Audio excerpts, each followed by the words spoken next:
They're eating the dogs, the people that came in, they're eating the cats. You talk about extreme. আর মাত্র 12 দিন এরপরেই অনুষ্ঠিত হচ্ছে বিশ্বের মোড়ল দেশ আমেরিকার সংসদ নির্বাচন। পরাশক্তি দেশের নির্বাচন নিয়ে বিশ্বব্যাপী আগ্রহের কমতি নেই। দেশটির জনগণ প্রথমবারের মতো একজন শক্তিশালী নারী প্রেসিডেন্ট নির্বাচন করবে নাকি আদালতে প্রমাণিত কোনো দোষী ব্যক্তিকে হোয়াইট হাউসে স্থান দেবেন, এটাই এখন দেখার বিষয়। তবে আলোচনা যাই হোক, ডেমোক্র্যাট প্রার্থী কমলা হ্যারিস এবং রিপাবলিকান প্রার্থী ডোনাল্ড ট্রাম্প নিজেদের ভোটের প্রচারে এখন ব্যস্ত সময় কাটাচ্ছেন।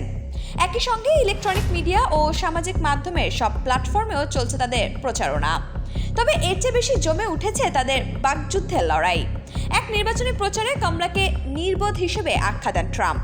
অন্যদিকে ট্রাম্পের মানসিক সুস্থতা নিয়ে প্রশ্ন তোলেন কমলা।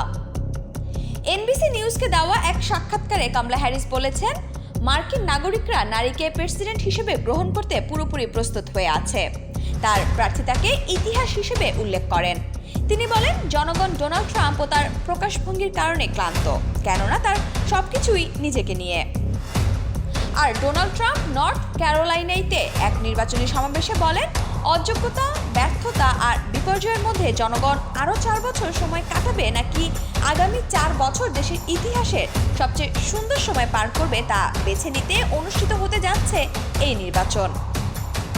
সমাবেশে ট্রাম্প আবারও প্রতিদ্বন্দ্বী কমলা হ্যারিস ও তার রানিং মেট টিম ওয়ালসকে নির্বোধ হিসেবে উল্লেখ করেন।